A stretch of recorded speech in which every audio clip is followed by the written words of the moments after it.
কারাগার তো কাছেই মনে হয় না? আল্লাহ তাআলা কারাগার থেকে সবাইকে হেফাজত করুক। কিন্তু আসাদুন নাসি বালাআন আল আম্বিয়া, দুনিয়াতে সবচেয়ে বেশি পরীক্ষার সম্মুখীন হয়েছেন নবীগণ। একদল কারাগারে যায় হক কথা বলে, আর আরেক দল কারাগারে যায় চুরি করে, সন্ত্রাসী করে, খুন করে, চাঁদাবাজি করে, ইফটিজিং করে। দুই দলের কারাগারে যাওয়ার মধ্যে পার্থক্য আছে না নাই?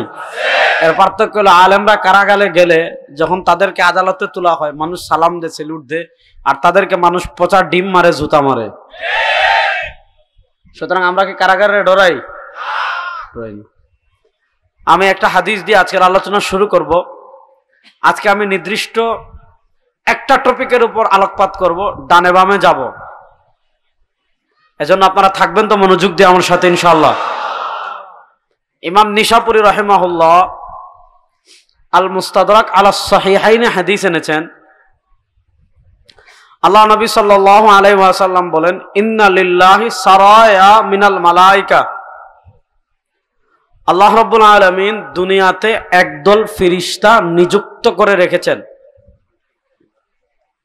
ওনাদের আলাদা আর কোনো ডিউটি নাই, ওনাদের আর কোনো কাজ নাই। তারা তাহুল্লু তালাশ করতে থাকেন। ফাতাকিফু ফি মাজালিসি যিকরি, তারা দেখতে থাকেন আল্লাহর কোন বান্দারা দুনিয়ার কোন জায়গায় জিকিরের কোন মাজলিসের আয়োজন করেছে কিনা। যদি দেখেন আল্লাহর কোন বান্দারা কোন জায়গায় জিকিরের মাজলিসের আয়োজন করেছে, ওই যারা এই মাজলিসে বসছে ওই স্পেশাল ফেরেশতারা তাদের সাথে বসে যায়। আল্লাহ নবী সাল্লাল্লাহু আলাইহি ওয়াসাল্লাম হাদিসের পরের অংশে বলেন, ইযা মারারতুম বিরিয়াযিল জান্নাহ ফারতাউ, দুনিয়াতে আপনি হাঁটার পথে, আসার পথে, চলার পথে, যাওয়ার পথে, আপনি কাশিমপুর থেকে কোনাবাড়ি যাচ্ছেন, এদিক দিয়ে আশুলিয়া যাচ্ছেন, আপনি বাজারে যাচ্ছেন, ঘরে যাচ্ছেন, শ্বশুর বাড়ি যাচ্ছেন, গ্রামের বাড়ি যাচ্ছেন, বাজার কোথাও যাচ্ছেন, আল্লাহ নবী সাল্লাল্লাহু আলাইহি ওয়াসাল্লাম বলেন, ইযা মারারতুম বিরিয়াযিল জান্নাহ, দুনিয়াতে আপনার চলার পথে, হাঁটার পথে, আসার পথে, যাওয়ার পথে কোন জায়গায় যদি দেখো জান্নাতের বাগান সাজানো, নবী করিম সাল্লাল্লাহু আলাইহি ওয়াসাল্লাম বলেন ফারতাউ, যদি দেখো কোথায় জান্নাতের বাগান সাজানো, তাহলে কিছু সময় জান্নাতের বাগানে অবস্থান করবে। সাহাবা একরাম জিজ্ঞেস করলেন, ওমা রিয়াজুল জান্নাহ ফিল আরদ ইয়া রাসূলুল্লাহ, ওগো আল্লাহর নবী, আমরা তো এক রিয়াজুল জান্নাহ জানি মদিনায়। আল্লাহ নবী সাল্লাল্লাহু আলাইহি ওয়াসাল্লাম বলেছেন, মা বাইনা মিম্বারি ওয়া হুজরাতি রাউদাতুম মির রিয়াযিল জান্নাহ, মদিনায় রিয়াজুল জান্নাহ জান্নাতের বাগানে যারা মদিনায় যায় তারা প্রবেশ করে। আল্লাহ নবী সাল্লাল্লাহু আলাইহি ওয়াসাল্লামকে সাহাবা একরাম জিজ্ঞাসা করলেন, এক রিয়াজুল জান্নাহ তো মদিনায়, প্রশ্ন হলো কাশিমপুরে আবার জান্নাতের বাগান কোনটা, কোনাবাড়িতে আবার জান্নাতের বাগান কোনটা, গাজীপুরে আবার জান্নাতের বাগান কোনটা, বাংলাদেশে আবার জান্নাতের বাগান কোনটা, পৃথিবীর জায়গায় জায়গায় জান্নাতের বাগান কোনটা। আল্লাহ নবী সাল্লাল্লাহু আলাইহি ওয়াসাল্লাম জবাব দিচ্ছেন, হিলাকুজ যিকরি, আল্লাহর কোন বান্দারা যদি আল্লাহর জিকির করার জন্য হালকা করে, তাদের উপর থাকবে খালি, নিচ থাকবে কিছুই নাই, কিন্তু মর্যাদার দিক থেকে আল্লাহ জিকিরের হালকাকে জান্নাতের বাগান বানিয়ে দেন। তাহলে জান্নাতের বাগানে এসে আমরা খুশি না বেজান? খুশি।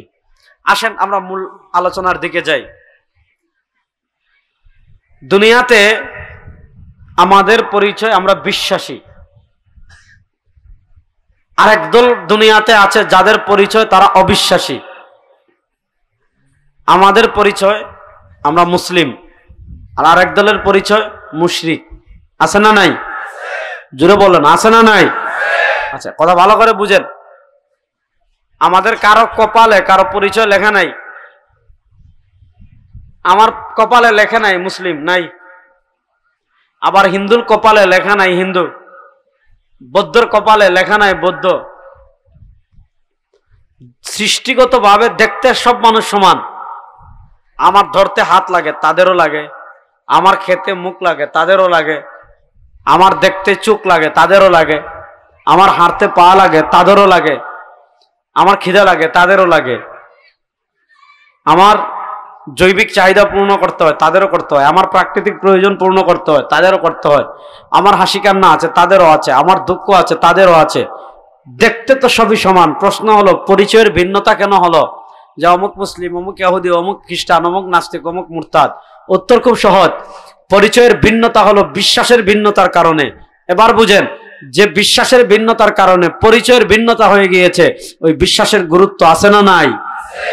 জুড়ে বলেন। এই বিশ্বাসকে আরবিতে বলে ঈমান। এই বিশ্বাসকে আরবিতে বলে, আর আস্তে বলেন, বিশ্বাসকে আরবিতে বলে, জোরে বলেন না, বিশ্বাসে আরবিতে বলে। আমরা আল্লাহকে বিশ্বাস করি কি করি না? জোরে বলেন। আমাদের রবকে বলেন। দেখেন এখানে আর আমাদের পার্থক্যের জায়গাটা বুঝেন। আল্লাহকে একটা হলো মানা, আর একটা হলো আল্লাহর অস্তিত্বের স্বীকার করা। আল্লাহকে একটা পর্যায় পর্যন্ত খ্রিস্টানরাও মানে, ইহুদিরাও মানে, কিন্তু তাদের মানা আর আমাদের মানায় পার্থক্য আছে না নাই? ইহুদিরা আল্লাহ মানে 2 জন, খ্রিস্টানরা আল্লাহ মানে 3 জন। লাকাদ কাফারাল্লাযীনা ক্বালু ইন্নাল্লাহা সালিসু সালাসা ওয়া ক্বালাতিল ইয়াহুদু উযাইরুন ইবনুল্লাহ। ইহুদিরা আল্লাহ মানে 2 জন, খ্রিস্টানরা আল্লাহ মানে 3 জন, হিন্দুরা আল্লাহ মানে 33-34 কোটি। ভারতে দেবতা 33 কোটি। ভারতকে বলা হয় 33 কোটি দেবতার দেশ। হিন্দুরা বহুত খুদায় বিশ্বাসী, তারা বহুত্ববাদী। খ্রিস্টানরা 3 খুদায় বিশ্বাসী, তারা তৃত্ববাদী। ইহুদিরা 2 খুদায় বিশ্বাসী, তারা দ্বিত্ববাদী। আমরা বহু খুদায় বিশ্বাসী না, আমরা 3 খুদায় বিশ্বাসী না, আমরা 2 খুদায় বিশ্বাসী না। আমাদের পরিচয় আমরা একত্ববাদী। আমরা আকাশ বাতাস প্রকম্পিত করে বলি লা ইলাহা ইল্লাল্লাহ। জোরে বলেন না, লা ইলাহা ইল্লাল্লাহ, লা ইলাহা ইল্লাল্লাহ, লা ইলাহা ইল্লাল্লাহ। সবাই শাহাদাত আঙ্গুল তুলে বলেন, আমাদের আল্লাহ এক। জোরে বলো, আমাদের আল্লাহ এক। কুল হুয়াল্লাহু আহাদ, কুল হুয়াল্লাহু আহাদ। আমাদের খোদা 2 জন হতে পারে না, আমাদের রব 3 জন হতে পারে না, আমাদের রব 4 জন হতে পারে না, আমাদের রব মূর্তি হতে পারে না, আমাদের রব ভারত হতে পারে না, আমাদের রব আমেরিকা হতে পারে না, দুনিয়ার কোন সুপার পাওয়ার আমাদের রব হতে পারে না। আমরা আকাশ বাতাস প্রকম্পিত করে বলি আমাদের রব একমাত্র আল্লাহ। বলেন, আমাদের রব একমাত্র আল্লাহ। জোরে বলো, আমাদের রব একমাত্র আল্লাহ। এটাকে বলে তাওহীদ, এটাকে বলে। দেখেন এই বিশ্বাসের জায়গাটা বুঝেন। অনেকে আছে রব মানে ভারত রে, আছে না নাই? যারা ভারতের রব মানতো এরা কিন্তু ভারতে পলাই গেছে সব। এরা আমাদেরকে বলতো পাকিস্তানি রাজাকার, বলতো না? টুপি দেখলেই, দাড়ি দেখলেই, পাঞ্জাবি দেখলেই, কোরআনের কথা বললেই, ইসলামের কথা বললেই, ইসলামী আইনের কথা বললেই, কোরআনের সংবিধানের কথা বললেই, ইসলামী রাষ্ট্র প্রতিষ্ঠার কথা বললেই, মুক্তিযুদ্ধের চেতনার কথা বলে আমাদেরকে বলতো পাকিস্তানি রাজাকার। এই গাজীপুরের মুসলমান, বাংলাদেশের কোন আলেম কখনো পাকিস্তান পালিয়ে গিয়েছেন? জোরে বলেন। আমাদেরকে যারা বলতো পাকিস্তানি রাজাকার, তারা ভারতীয় রাজাকার। আমরা দেখেছি 2024-এ ভারতের রাজাকাররা ভারতে পালিয়ে গিয়েছে। বাংলাদেশে ভারতের রাজাকারদের জায়গা আর হবে না। ভারতের আধিপত্যবাদের পক্ষে বাংলাদেশে দালালি করবেন, শেখ হাসিনা তাও শাড়ি পরে পলাইতে পারছে। আগামীতে ভারতের পক্ষে যারা দালালি করবেন, লুঙ্গি নিয়ে পলাইতে পারবেন না।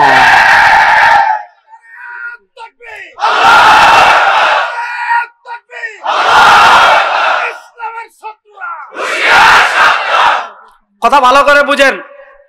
আমি আপনাদেরকে এক অবশ্যম্ভাবী লড়াইয়ের আজকে ভবিষ্যৎবাণী করে যাব। প্রস্তুত আছেন না? না ইনশাআল্লাহ। প্রস্তুত আছেন না? না ইনশাআল্লাহ। আমার সাথে একটা আকীদা শিখতে হবে আগে। আমাদের নবীর সব কথা সত্য। বলেন, আমাদের নবীর সব কথা সত্য। জোরে বলেন, আমাদের নবীর সব কথা সত্য। যারা বলবে নবীর কথা মিথ্যার 14 গোষ্ঠী হারামজাদা। ঠিক না বে ঠিক? এটা দ্রাগে বললাম, মানে এটা আবার বিশ্বাস, এটা কথার কথা বললাম। মানে আমার নবীর সব কথা সত্য। ওয়ামা ইয়ানতিকু আনিল হাওয়া ইন হুয়া ইল্লা ওয়াহয়ুন ইউহা।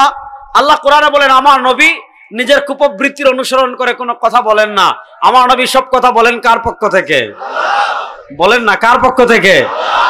আমি একটা হাদিস শুনাই, তাহলে আরো সহজ করে বুঝবেন। ইমাম আবু দাউদ রাহিমাহুল্লাহ সুনানে আবু দাউদে এনেছেন, খতিবে বাগদাদি আল কিফায়াতে এনেছেন, আরো অনেক ইমামগণ হাদিসের অনেক কিতাবে হাদিসটা এনেছেন। আল্লাহ নবী সাল্লাল্লাহু আলাইহি ওয়াসাল্লামের একজন সাহাবী হলেন হযরত আব্দুল্লাহ ইবনে আমর ইবনে আল-আস রাদিয়াল্লাহু তাআলা আনহু। আমার সাথে বলেন প্রত্যেক সাহাবী, জোরে বলেন প্রত্যেক সাহাবী জান্নাতি। বলেন প্রত্যেক সাহাবী জান্নাতি। বলেন প্রত্যেক সাহাবী কি? হাত তুলে বলেন প্রত্যেক সাহাবী।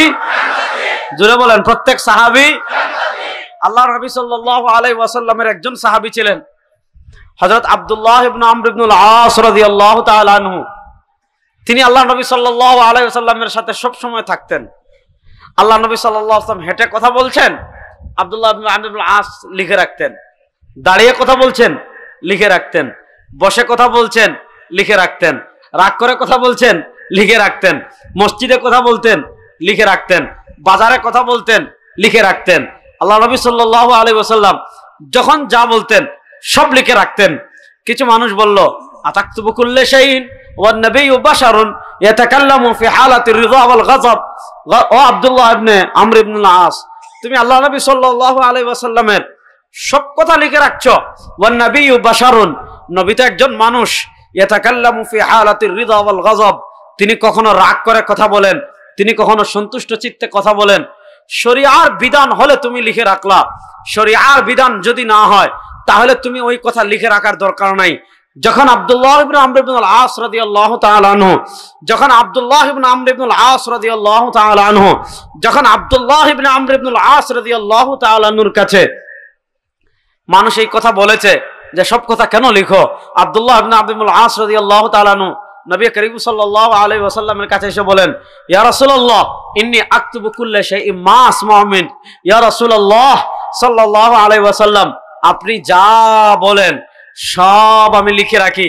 কিছু মানুষ বলছে সব কথা লিখে রাখার দরকার নাই, কি করব? আল্লাহ নবী সাল্লাল্লাহু আলাইহি ওয়াসাল্লাম জবাব দিচ্ছেন, উকতুব ইয়া আব্দুল্লাহ ফাওয়াল্লাযী নাফসু মুহাম্মাদিন বিয়াদি লা ইয়াখরুজু মিন ফিয়া ইল্লা হক।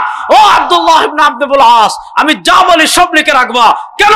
যার হাতে মুহাম্মাদের প্রাণ, তার নামে শপথ করে বলছি, আমার মুখ থেকে যা বের হবে সব সত্য। সত্য কথা ব্যতীত মিথ্যে কথা সরওয়ার দু আলমের মুখ থেকে বের হতে পারে না। ঠিক না ঠিক? তাহলে বলেন আমার নবীর সব কথা, বলেন আমার নবীর সব কথা। দেখেন যুবকরা, পৃথিবী দুটো অবশ্যম্ভাবী লড়াইয়ের দিকে এগিয়ে যাচ্ছে। আপনারা দেখেছেন পৃথিবীতে দুটো আধিপত্যবাদী শক্তি আমরা দেখতে পাচ্ছি। একটা হলো ওই ইসরায়েলের কুত্তারা, আর আরেকটা হলো আমাদের বাড়ির পাশে আরেকটা মিনি ইসরায়েল আছে না নাই? বলেন ওই মিনি ইসরায়েলের নাম জোরে বলেন। দেখেন ওখানে দেখেন ইহুদিবাদী আধিপত্যবাদ, ওখানে হলো হিন্দুত্ববাদী আধিপত্যবাদ। একটু ভালো করে বুঝেন, বায়তুল মাকদিসের মালিক আমরা। বলেন বায়তুল মাকদিসের মালিক কারা? ভয় পাচ্ছেন? বায়তুল মাকদিসের মালিক কারা? গাজ্জার মালিক কারা? আসকালানের মালিক কারা? বাবেল উদ্দের মালিক কারা? ইলাতের মালিক কারা? আরজে মুকাদ্দাসের মালিক কারা? ফিলিস্তিনের মালিক কারা? আমরা।